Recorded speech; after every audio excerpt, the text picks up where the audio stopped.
Yeah, you do have a little barbecue sauce, right? No. I'm sorry. Over here. Hey, we're hanging backstage here at the second annual Sharpe Showdown. Nick Harrington and Mason Propst.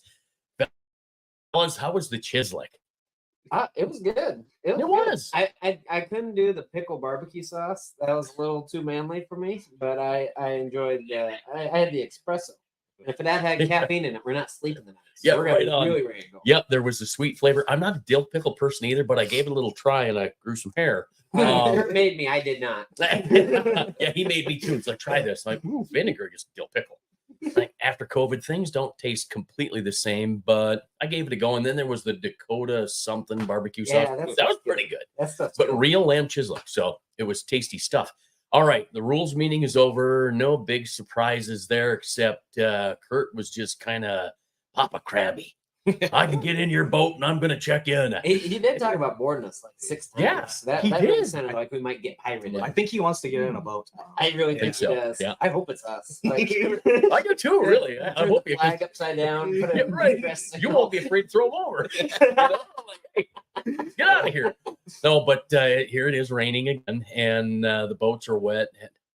You guys know this body of water probably better than the others, don't you? I would hope so. I mean, yeah. We spend a lot of time out here. Yes, right. This is the favorite body of water. Yes. By far. Yep. By far. It's 4 minutes from my garage. So knowing what you guys know, and I know the rest of the teams that have been in here tonight know how to fish very well. They're winners. You guys are winners. But you do possess a little extra knowledge. So, what's your gut feeling here? I'll take this. You take this one. Honestly, I think, being the locals, we're not necessarily the favorites because this is the end that we do not fish. Nick and I, my dad, we are notorious for going downriver, and downriver is not an option for us this year.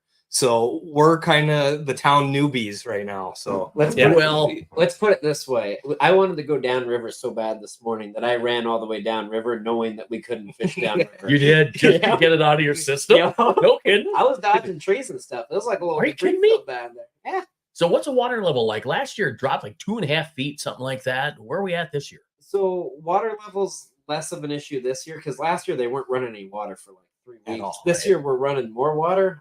There's still some days it's not, and we're not going to have a great flows this weekend. But this one, it's all about. I think we got an inch and a quarter of rain last night, and it's all mud. So all that water from the bad, that's where those trees, that sticks come from. It goes in, and when that feeds in, everything below the bad just turns muddy, and then it mixes with that current and goes all the way downstream. I hear we're at an inch and 90 right now, and it's not supposed to stop. So that would explain how much water came out of my boat today while I was trying to fish. So yeah, wow. In 15 pounds, 15.4, something like that. The MWC down on Francis Case, gonna luck out and find 15 up here. I think you could. I definitely think it's possible. I hope we do. Yeah, right. Yeah, no, yeah. There's gonna be some big fish caught for sure. Yeah, well, somebody always does. Yep. Whether it's that kid at the very last minute, there's 10 minutes left. We decided, we're waiting. We might as well throw the pole in the water and boom. Yep. There it is. Been there, done that. Had the opportunity to finish fourth because of that. But hey, it was a kid. Right. Yep. It was kind of cool. But, Mason, I've got a couple episodes with your grandpa. Actually, believe it or not, no, here's the thing. I have one about your grandpa because Kurt was telling me stories about Bob Sr. And I started getting into some other stories. And I'm like, I got to do this Bob Propst Sr. story. I just have to. And then I ran into fishingstories.org. And there's a 45-minute interview with Jens Lund. And I took the piece. I got permission. Took the piece about him catching the same fish multiple times. It's so cool. So, you're following the footsteps. You're not doing the pontoon thing.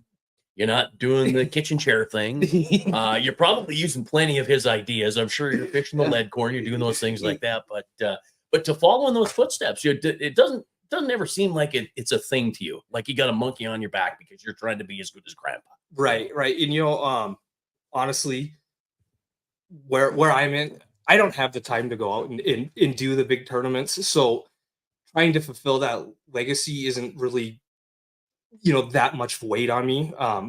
At some point in my life, I do want to do that. And I want to continue the Propst name for sure. But at this point in time, I've got a family.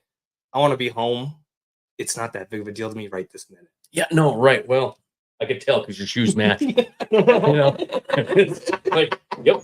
Okay, they definitely do, and you're not wearing any goofy hat. But I hear Nick though is staying in a fancy hotel just to make it feel. And you're in the back of the pickup. Don't feel bad. I am staying here too. So anyway, we're having a ton of fun. We're backstage, second annual Sharpe Showdown with Mason Propst and Nick Harrington. Good luck to you, fellas. Thanks for hanging with us.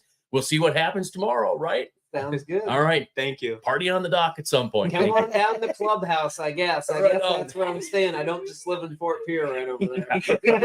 There we go. All right. Thank you guys. Appreciate it.